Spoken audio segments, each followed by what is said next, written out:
ETF index mutual funds నేర్చుకుని stock మార్కెట్లో రాణించాలనుకుంటున్నారా? వెంటనే ఈ నెంబర్కి కాల్ చేయండి.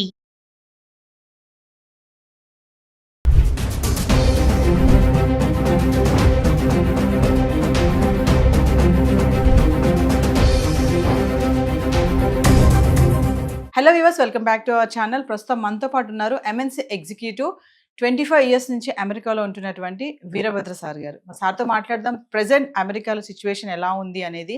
ఈరోజు చూసుకుంటే మరి 8 లక్షల మందిని ట్రంప్ గెట్అవుట్ అంటున్నాడు. చాలా మందిని రిటర్న్ పంపించేస్తున్నారు, మిలిటరీ ఎయిర్ క్రాఫ్ట్ బుక్ చేసి కూడా. మరి ఒక్కసారి సార్తో మాట్లాడదాం. మరి అక్కడ ఉన్నారు కాబట్టి అక్కడ ప్రెసెంట్ సిచ్యువేషన్ ఏంటి, మన వాళ్ళు ఎలాంటి ఇబ్బందులు పడుతున్నారు అనే దానిపైన. నమస్తే సార్. నమస్తే అమ్మా. సార్, అమెరికాలో H1B వీసాతో సెటిల్ అవ్వాలి అంటే ప్రాసెస్ ఎలా ఉంటుంది? అంటే H1B వీసా ఉంటే సెటిల్ అయిపోవచ్చు అక్కడ అంటే ఏం చెప్తారు సార్? ఇప్పుడు కొన్ని మాటలు మనము చాలా లూజ్గా వాడుతూ ఉన్నాయి. ఎవరైనా సరే మీ ఆడియన్స్ చూసేవాళ్ళు, ఫస్ట్ ఆఫ్ ఆల్ సెటిల్ అవడం అంటే ఏంటి? ఫిజికలీ స్టే చేయడమా, ఫినాన్షియలీ ఎస్టాబ్లిష్ అవ్వడమా, లేకపోతే ఒక ఉద్యోగంలో లాంగ్ టైంలో ఎంగేజ్ అవ్వడమా, ఏంటి? సో H1B అన్నది is just your visa status. H1B జనరల్గా for the long maximum period of 6 years ఇస్తారు. మధ్యలో ఒక 3 years తర్వాత రెన్యువల్ చేయాలి. అలానే H1B అనేది ఎంప్లాయర్ స్పాన్సర్డ్ వీసా.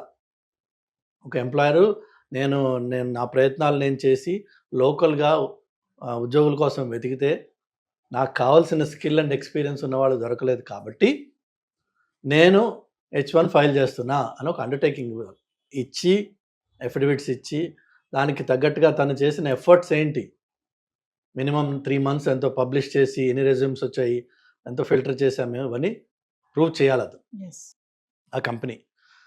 అప్పుడు వాళ్ళు ఫైనల్గా H1 ఫైల్ చేస్తారు. ఆ H1లో ఎవరన్నా నాలాంటి వాడు వచ్చాడు అనుకుందాం. వస్తే నేను అక్కడ జాబ్ చేస్తాను. మళ్ళీ అగైన్ లాస్ట్ టైం మీకు చెప్పాను, there is nothing called a job in America.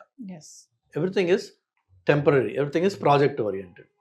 So మనము ఒక ప్రాజెక్ట్కి వాళ్ళు హైర్ చేసినట్టయితే అది 3 నెలల, 6 నెలల, సంవత్సరమా ఆ ప్రాజెక్ట్లో మనం వర్క్ చేస్తాం. ఒకవేళ లాంగర్ ప్రాజెక్ట్స్ ఉన్నాయి, లాంగ్ టైం నడిచే ఎంగేజ్మెంట్స్ ఉన్నాయి, లేదంటే ఒక ప్రాజెక్ట్ నుంచి ఇంకో ప్రాజెక్ట్కి, ఇంకో ప్రాజెక్ట్ నుంచి ఇంకో ప్రాజెక్ట్కి, అట్లా అదే ఎంప్లాయర్ దగ్గర మీరు 3 ఏళ్ల పాటు కంటిన్యూ అయ్యారనుకుందాం. అప్పుడు 3 ఏళ్ల తర్వాత all you have to do is get your H1 renewed. ఆ రెన్యువల్ మళ్ళీ అప్రూవ్ రాగానే జనరల్గా మన పిల్లలు చేసేది ఏంటంటే ఇండియాకి వచ్చి స్టాంపింగ్ చేయించుకొని మళ్ళీ వెనక్కి వెళ్తారు కదా. అది ఇండియాకే రావక్కర్లా, వేరే వేరే మెథడ్స్ కూడా ఉన్నాయి. అసలు యాక్చువల్గా మీరు స్టాంపింగ్ చేయాల్సిన అవసరం కూడా లేదు మీకు. Stamping is only for the purpose of travel తప్ప మీరు విత్ ఇన్ ద కంట్రీ ఉంటే అదే కాగితం మీద మీరు అన్ని పనులు చేసుకోవచ్చు. కానీ చాలా మటుకు మన వాళ్ళందరూ అనుకునేది ఏంటంటే రెన్యువల్ అయింది కాబట్టి నేను ఇండియాకి వెళ్ళాలి, దీన్ని స్టాంపింగ్ చేయించుకుని రావాలి వస్తారు. ఓకే, వచ్చారు. వచ్చిన తర్వాత మళ్ళీ అనదర్ 3 years కంటిన్యూ అవుతుంది. అలానే ఒకవేళ అదే ఎంప్లాయర్ మీకు మళ్ళీ వేరే ప్రాజెక్ట్లో పెట్టి వేరే ఎంగేజ్మెంట్స్ ఇచ్చి మీకు కంటిన్యూ చేశాడు అనుకోండి, అక్కడే మీరు 6 ఏళ్ల పాటు సెటిల్ అవ్వచ్చు. సెటిల్, అది దట్స్ వన్ వే మనం సెటిల్ అంటాం. But it's again temporary for 6 years. ఈ లోపు green card, permanent residency process ఒకవేళ అదే ఎంప్లాయరు ఆయన దయా కరుణం ఉంటే బాగుంటే ఏం చేస్తాడంటే they will initiate green card process. మళ్ళీ అక్కడ లేబర్ సర్టిఫికేషను అన్నీ వాళ్ళు వెళ్తారు. వెళ్ళి గ్రీన్ కార్డ్ కోసం అని చెప్పి again H1 or labour certification, then I-140, then eventually permanent residency or adjustment of status అంటారు దాన్ని, గ్రీన్ కార్డ్.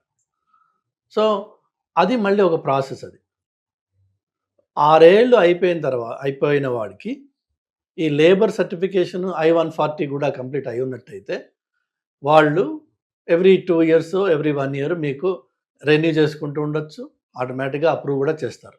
అది గ్రీన్ కార్డ్ వచ్చేంత వరకు, అంటే మన టర్న్ వచ్చేంత వరకు ఇది రెన్యూ చేసుకుంటూ అక్కడ ఎక్స్టెండ్ చేసుకుంటూ ఉండొచ్చు. అంటే H1B వీసా ఉన్న వాళ్ళకి గ్రీన్ కార్డ్ ఈజీగా వచ్చేస్తుంది సార్? ఈజీ ఏది లేదు.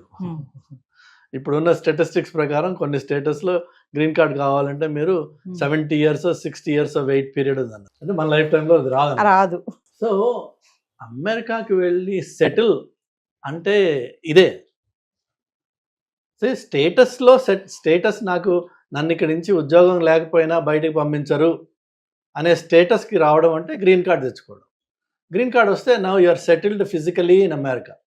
Physically economically which is job ఏదైనా ఉందా లేదా మీకు. ఆ జాబ్స్ ఇంత ముందు కూడా మీకు చెప్పాను నేను, అన్నీ టెంపరీ ఉంటాయి, కొన్ని మాత్రమే కార్పొరేట్ జాబ్స్ ఉంటాయి. ఇప్పుడు నేను ఒక పెద్ద కంపెనీకి వర్క్ చేస్తున్నా. So there is a sense of security. It's not like వాడు ఏదో ఫైర్ చేయడానికి కాదు. వాళ్ళకు కూడా బుక్స్ తారుమారయ్యి ప్రాఫిట్స్ తగ్గినప్పుడు, మార్కెట్ ప్రెషర్స్ ఉన్నప్పుడు, లేదంటే ఇప్పుడు ట్రంప్ చేసే హంగామా చూసినప్పుడు వాళ్ళకు కూడా భయానికి వాళ్ళు ఏం చేస్తారు, దే కట్ డౌన్. లేకపోతే కంపెనీ డైరెక్షన్ మారుతుంది. రీసెంట్గా గూగుల్ అన్నది all hardware and platform guys will let you go. ఎందుకంటే గూగుల్ వాళ్ళ డైరెక్షన్ మారుస్తున్నారు కాబట్టి. సో అలాంటప్పుడు గూగుల్ అనే పెద్ద కంపెనీలో 1,00,000 మంది ఉన్న కంపెనీలో మీకు ఒక పాకెట్ ఆఫ్ డిపార్ట్మెంట్స్ని ఎలిమినేట్ చేస్తే ఆటోమేటిక్గా జాబ్స్ పోయినాయి. సెటిల్ అన్నది ఏం లేదు అక్కడ. ట్రంప్ ఇప్పుడు అంటున్నాడు కదా సార్, సెటిల్ అవ్వడానికి అమెరికా రాకండి అని అయితే ఒక స్టేట్మెంట్ ఇస్తున్నారు కదా, అది ఎవరికి వర్తిస్తుంది? అదే చెప్తున్నాను నేను. మీరు ఆ ట్రంప్ అన్నాడా లేదా వదిలేసేయండి, ఆయన చాలా మాట్లాడాడు. సెటిల్ అవ్వడం అన్నది ఇట్స్ పాసిబిలిటీ. H1B నుంచి మీరు I-140 తర్వాత ఈవెన్చువలీ గ్రీన్ కార్డ్ వచ్చి అక్కడ మీరు ఉండొచ్చు. అట్ ద సేమ్ టైం ఆ ఉంటున్న టైంలో మీకు ఒకటే ఉద్యోగంతో 20 ఏళ్ళు 10 ఏళ్ళు 25 ఏళ్ళు ఉండే ఛాన్స్ లేదు. అమెరికానే కాదు, ఈవెన్ ఇండియా కూడా మీరు ఈ రోజున చూస్తే మీకు గవర్నమెంట్ ఉద్యోగాలు లేకపోతే బ్యాంక్స్ ఇలాంటివి ఏమన్నా, అది మీరు ఎక్కడ జాయిన్ అయితే అక్కడ సెటిల్ అయిపోవచ్చు. కానీ మిగిలినవన్నీ ఐటీ జాబ్స్ అన్నీ కూడా then are permanent jobs. Anybody can be laid off any time. 2 weeks notice ఇవ్వాలి వాళ్ళు అంతే. ఆర్ మేబీ ఇండియాలో నోటీస్ టైం ఎక్కువ ఉందేమో, బట్ నోటీస్ ఇచ్చేసి వాళ్ళు లే ఆఫ్ చేయొచ్చు. వాళ్ళు nothing holds them back. There is no protections under the law. Present ఇప్పుడు ట్రంప్ H1B వీసా దాంట్లో కూడా మార్పులు చేస్తున్నామని చెప్పి అంటున్నారు కదా సార్, ఏమన్నా మార్పులు జరిగాయి అనుకుంటున్నారా? యాక్చువల్గా ట్రంప్ అండ్ ఈలాన్ మస్క్ వీళ్ళు ఈ బ్యాచ్ అంతా they are more in favour of H1B. వాళ్ళకి డిజైర్ ఉంది దీన్ని H1B ప్రోగ్రామ్ని మరింత ఎఫిషియెంట్గా చేయాలి, ఇందులో ఉన్న లూప్ హోల్స్ ఏవైతే ఉన్నాయో వాటిని కంట్రోల్ చేయాలి. But America needs talent. అందులో there is no second thought about. So ఆ టాలెంట్ అనేది ఏమవుతుంది, ఎక్కడి నుంచి వస్తుంది? మెయిన్గా there either Indians or Chinese or Philippine. ఈ పాపులేషన్స్ ఎక్కువ ఉంటాయి నంబర్స్ చూస్తే. మీరు ఆ పాపులేషన్ ఎక్కువ ఉంటుంది కాబట్టి మన గ్రీన్ కార్డ్ కూడా అంత లేట్ అవుతుంది అనమాట. వేరే కొన్ని కంట్రీస్కి 1 yearలో గ్రీన్ కార్డ్ వచ్చేస్తుంది, బికాజ్ ఆ కంట్రీస్ నుంచి రిప్రజెంటేషన్ అంత తక్కువ ఉంది. సో అందుకని చెప్పేసి H1కి పాజిటివ్గానే ఉంటుంది. ఇన్ ఫ్యూచర్ ఇష్యూస్ ఇంకా డెవలప్ అవుతాయి, పాజిటివ్నెస్ బాగుంటుంది. కానీ వాళ్ళకి గ్రీన్ కార్డ్ రావడం అనేది అది ట్రంప్ ఒక్కడి వల్ల అయ్యే పని కాదు. అది కాంగ్రెస్లో లీగల్ ఏదైతే ఉందో స్టేటస్ మార్పిడి లేకపోతే గ్రీన్ కార్డ్స్ కోటా మేనేజ్మెంట్ ఏదైతే ఉందో దానికి నేను అమెరికాకు వెళ్ళినప్పటి నుంచి క్యాంపెయినింగ్ నడుస్తుంది, ఇన్ఫ్లుయెన్స్ నడుస్తున్నాయి, బిల్స్ వస్తున్నాయి. కానీ అన్ని బిల్స్ ఫెయిల్ అయిపోయినాయి ఇప్పటిదాకా. Nobody could overhaul that process, that system. అందులో సిస్టంలో ప్రాబ్లమ్స్ ఉన్నాయని అందరికీ తెలుసు. లీగల్ ఇమిగ్రెంట్స్ కష్టపడుతున్నారన్న విషయం అందరికీ తెలుసు. కానీ దాన్ని ఫిక్స్ చేయడం అన్నది it's a political land mine. Nobody wants to step on that. ఎందుకంటే H1 L1 F1 ఇంకో 1 అది వదిలేసి అందరూ ఇమ్మిగ్రెంట్స్. అండ్ ఇమ్మిగ్రేషన్ అనేది ఒక సెన్సిటివ్ టాపిక్. సో దాంట్లో ఏమాత్రం అటు ఇటు చేసినా ఎవరైతే దాన్ని సెన్సిటివ్గా చేసి భూతంలా తయారు చేసి ఇమ్మిగ్రెంట్స్ వచ్చి మన అమెరికాని మన కల్చర్ని మార్చేస్తున్నారు, ఇవన్నీ ఉన్నాయి కదా గొడవలు. సో వాళ్ళు they take that up as a very serious topic. So పాలిటిక్స్లో ఎవరైతే ఉన్నారో పొలిటీషియన్స్కి వాళ్ళ కెరీర్ ఎండ్ అయిపోయే అవకాశం ఉంది ఆ టాపిక్ని టచ్ చేస్తే. ఒక విషయం చెప్పండి సార్, అంటే ఎలా పడితే అలా అమెరికా వెళ్ళిపోవాలి ఏదోలాగా, అక్కడికి వెళ్ళి పడ్డామా అక్కడ ఉద్యోగం ఏదో చేద్దాం అని కాకుండా ప్రెసెంట్ ఏంటంటే టాలెంట్ స్మార్ట్ పీపుల్ని ఖచ్చితంగా అక్కడ తీసుకోవడం అనేది జరుగుతుంది అంటారు. ఇక్కడి నుంచి వెళ్ళే వాళ్ళు ఖచ్చితంగా ఏదో ఒక టాలెంట్తోనే వెళ్ళాలి. ఏమీ లేకుండా ఏదో అక్కడికి వెళ్ళి పడ్డామా ఏదో చేసుకున్నాం బ్రతుకుదాం అంటే మాత్రం ఇప్పుడు సర్వైవ్ అయ్యే పరిస్థితి ఉందా లేదా అంటే ఏం చెప్తారు సార్? ఇప్పుడు కాదు, అది ఎప్పుడు లేదు ఆ పరిస్థితి. ఎందుకంటే అన్ఫార్చునేట్గా మనము అక్కడ వెళ్ళి ఇండియన్స్ కొంత సిస్టమ్స్ని అక్కడ పొల్యూట్ చేసిన మాట వాస్తవం. నేను రీసెంట్ టైమ్స్లో I have seen notifications for ఇది ఎంప్లాయీస్ కోసం నోటిఫికేషన్స్ పెట్టిన వాళ్ళు క్లియర్గా కింద చెప్తున్నారు, no AP or Telangana graduate. అదే మనం ఎంత నొటోరియస్ అయిపోయామన్న దానికి ఒక ఎగ్జాంపుల్ చెప్తున్నాను. పోనీ ఆ పెట్టినవాడు లోకల్ అమెరికన్ కాదు, వాడు ఇండియనే. బట్ వాళ్ళు చూస్తున్నారు ఏంటంటే మనం చేసే తప్పుడు పనులు ఏవైతే ఉన్నాయో, అంటే ఏంటంటే ఫర్ ఎగ్జాంపుల్ ఈ స్టూడెంట్స్గా చదవడానికి వస్తారు F1 మీద, ఆ వచ్చిన పిల్లవాడికి మహా ఉంటే 22-23 ఇయర్స్ ఉంటాయి ఏజ్. వాడికి వచ్చి మాస్టర్స్ చేస్తాడు, వాడికి ఒక రెజ్యూమే తయారు చేస్తారు ఈ కన్సల్టింగ్ కంపెనీస్. అది 100% బోగస్ అది. ఓకే, సో ఆ బోగస్ రెజ్యూమే మీద జాబ్స్ ఎవరిస్తారమ్మా? సో ఏదో ఒకటి చేసుకుంటాం అంటే ఈ దొంగతనం కొన్ని రోజులే నడుస్తుంది, ఏదైనా సరే అది పట్టుపడుతుంది, పట్టుపడిపోయింది ఇప్పుడు. బట్ నెవర్దలెస్ మనం చేసింది దొంగతనం. నేను అమెరికాకి వెళ్ళి ఏదో ఒకటి చేసుకుని బతికేస్తాను అనే ప్రసక్తి లేదు అక్కడ. అంటే ప్రెజెంట్ ఒక విషయం చెప్పండి సార్, ప్రెజెంట్ మాత్రం అక్కడికి వెళ్తే టెంపరీ, నువ్వు ఉద్యోగం చేసానికి వెళ్ళినా చదువుకోవడానికి వెళ్ళినా ఏదైనా సరే టెంపరీగానే ఉండి రావాలి తప్ప అక్కడ సెటిల్ అవ్వడం అనే ఆలోచన అనేది ఇప్పుడున్న పరిస్థితిలో లేదు అని అనుకోవచ్చు అంటారా? టెంపరీ అంటే మీరు అమెరికాకి విజిట్కి వెళ్ళి రావడం అనేది ఉంది కదా, దాన్ని B1 B2 వీసా అంటారు. అలా వెళ్ళేసి సరదాగా 3 నెలలు 2 నెలలు తిరిగేసి వస్తాను నేను, అది కూడా ఆ వీసా అప్రూవ్ అయితే వెళ్ళి తిరిగి రండి, ప్రాబ్లం లేదు. కానీ అక్కడికి వెళ్ళి నేను ఏదో ఒక ఆడ్ జాబ్ చేసుకుంటాను, ఆడ్ జాబ్స్ అంటారు వాటిని.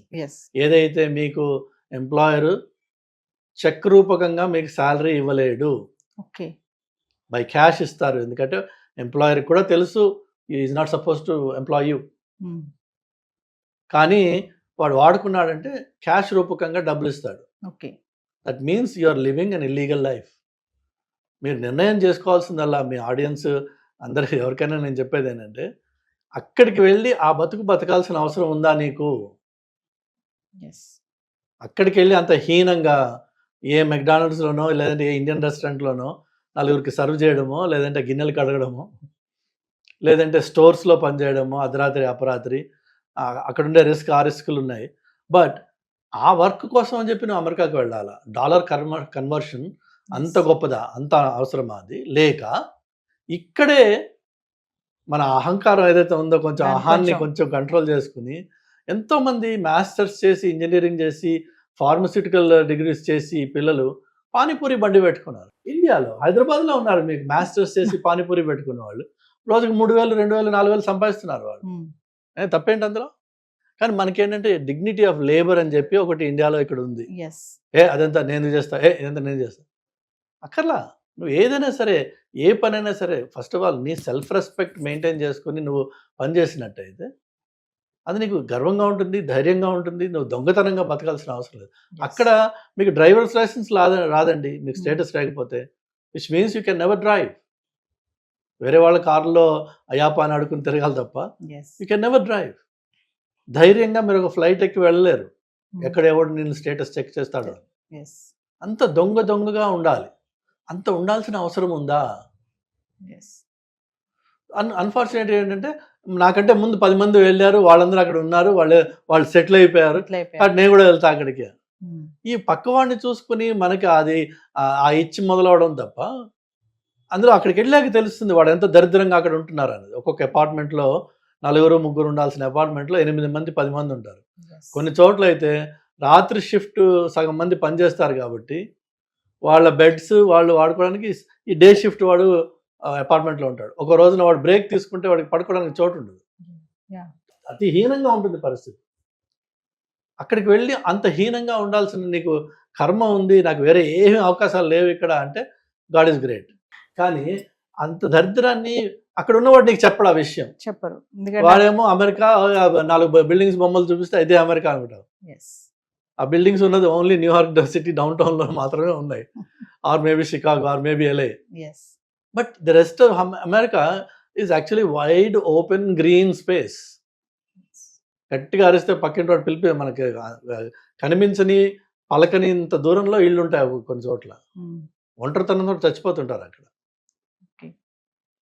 సో అక్కడికి వెళ్ళి నాకు అంటే వేరే వాళ్ళు చెప్పిన వాటి విషయాలు అవి విని మభ్యపడి అక్కడికి వెళ్ళే బదులు ఫ్యాక్ట్ చెక్ చేయండి. What is the reality on the ground. Present sir H1B visa tight అవుతుంది, టైట్ చేస్తున్నాడు ట్రంప్ అంటే ఏం చెప్తారు ఓవరాల్ గా? టైట్ లూజ్ అంటే ఏం లేదండి, మనకి ప్రాపర్ క్వాలిఫికేషన్ ఉంది. నెంబర్ 1 క్వాలిఫికేషన్ ఉంది.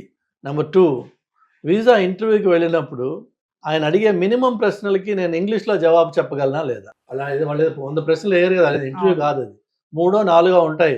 వాళ్ళు అదే మెతుకు ముట్టుకున్నట్టే, మొత్తం ఒక అన్నంలో చేయబెట్టట్లేదు కదా. ఆ 3 మెతుకుల్లో మీకు అది ఇది పాడైపోయింది అన్నం రా అని చెప్పి వాడికి తెలిసిపోతుంది. అలా కాదు, మీ దగ్గర సరుకు ఉంది.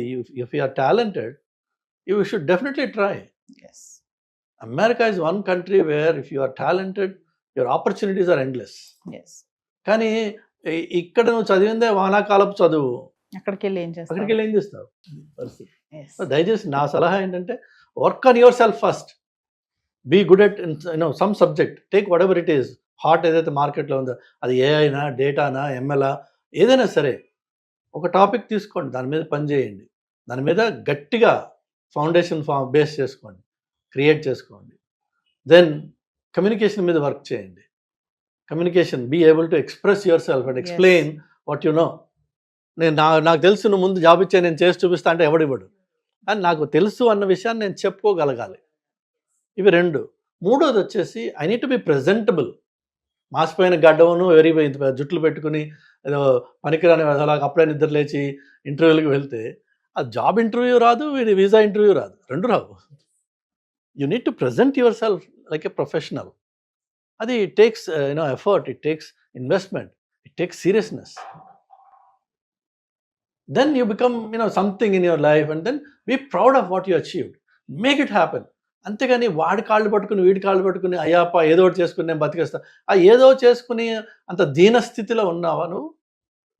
లేవు. మోస్ట్ ఆఫ్ అస్, మనకి పిల్లలు భగవంతుడి దయ వల్ల ఇండియన్ పేరెంట్స్ వాళ్ళ పిల్లలకి తల తాకట్టు పెట్టి డబ్బులు తీసుకొచ్చి ఇస్తున్నారు. ఆ తల తాకట్టు పెట్టి ఇచ్చిన డబ్బులతో ఇక్కడ గర్వంగా ఏదైనా చేయండి. అక్కడికి వచ్చి ఏదో ఒకటి అని కాక్రోచెస్ ఇన్ఫెస్టెడ్ అపార్ట్మెంట్స్లో ఉండి 50 ఏళ్ళు 60 ఏళ్ళ క్రితం కట్టిన ఇళ్ళు, ఇన్సెక్యూర్ ఏరియాస్ ఉంటాయి. చౌకగా దొరకాలి అపార్ట్మెంట్ అంటే మీకు you have to go to areas that are highly insecure. So అక్కడికి వెళ్ళి ఉంటే ఎవడో ఏ రాత్రో ఒకటి కొట్టి మన దగ్గర ఉంది లాక్కుంటాడు. వాడు ఒకటి కొడితే చాలు మనం చచ్చిపోవడానికి, గట్టిగా ఉంటారు వాళ్ళు. లేదు, ఏ షూటింగ్ అవుతుంది, మనం అడ్డంగా పడతాం అందులో. ఈవెన్ దో యూఆర్ ఇన్నోసెంట్, గన్కి తెలియదు, అది బుల్లెట్కి తెలియదు నువ్వు ఇన్నోసెంట్ అన్నది. సెలెక్టివ్గా షూట్ చేయడం పడ్డాం, అయిపోతుంది మన పని. ఇక్కడ అమ్మా నాన్నలు క్షోభతోటి ఏడవడం ఎందుకు? ఇవన్నీ అవసరమా? Thank you. హాయ్, మొట్టమొదటిసారిగా మన విజయవాడలో క్లాస్ రూమ్ ట్రైనింగ్ అండి, 1 డే క్లాస్ రూమ్ ఎన్విరాన్మెంట్లో ఆఫ్లైన్ వెబినార్ జరగబోతుంది.